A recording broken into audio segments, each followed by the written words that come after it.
Hello guys, നമുക്കിനി ഒരു 4 പ്ലസും കൂടി മതി ഗൈസ് BR-ൽ എലൈറ്റ് ഹീറോയ്ക്ക് അടിക്കാൻ.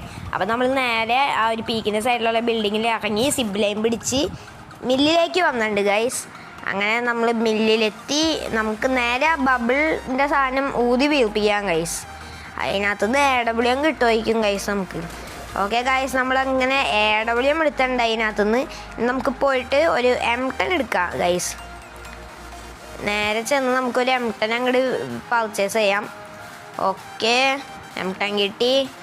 ഒരു ചിപ്പും കൂടി മേടിക്കുക ഗൈസ്, അപ്ഗ്രേഡിങ് ചിപ്പ്. എന്നിട്ട് അത് ലെവൽ 3 ആക്കുക, അല്ലെങ്കിൽ എനിമി നമ്മളെ മൂഞ്ചിച്ച് വിടും ഗൈസ്. കുറച്ച് ലൂട്ടും കൂടി സെറ്റാക്കിയാണ്ട്. ഓക്കെ ഗൈസ്, നമ്മളൊരു ഹിറ്റ് ലിസ്റ്റും മേടിച്ചു. ഇനി നമുക്ക് നേരെ ഹിറ്റ് ലിസ്റ്റിൻ്റെ അടുത്തേക്ക് എത്തിയുണ്ട് ഗൈസ്. അവൻ അവിടെ കണ്ട് ഗൈസ്. ഓക്കെ ഗൈസ്, നമ്മളിങ്ങനെ AW വെച്ച് അവൻ്റെ തലയ്ക്കൊന്നും കൊടുത്തിട്ടുണ്ട് ഗൈസ്. ആ വാട്ടാവുന്ന പറ്റി നേരെ നമ്മൾ പുറത്തേക്ക് വന്നു. ഓക്കെ, നമുക്ക് ഈ ഒരു സൈൻ ബോർഡ് പോലത്തെ സാധനത്തിൻ്റെ മുകളിൽ ചെയ്തിരിക്കുക ഗൈസ്. ഇനി എനിമീസ് വരുമ്പോൾ നമുക്ക് അടിക്കാൻ പറ്റുമോ നോക്കാം. കുറച്ചാൽ ഇവിടെ നിന്ന് തിരിഞ്ഞും പറഞ്ഞും കളിക്കേണ്ടി വരും ഗൈസ്. അവിടെ തന്നെ AW വെച്ചൊരു ഷോട്ട് കൊടുക്കണ്ടവന് ഗൈസ്. അവനവിടെ ഗ്ലൂ ഇട്ട് ഗൈസ്, അടിക്കാൻ പറ്റണല്ലോ. ഓക്കെ, സോൺ വന്ന് നമ്മൾ നേരെ അങ്ങോട്ട് താഴേക്ക് ചാടി. ഓക്കെ, ചത്ത് ഗൈസ്. എന്തായാലും നമ്മളെ ലൈറ്റ് ഹീറോയ്ക്ക് അടിച്ചിരിക്കുകയാണ് ഗൈസ്.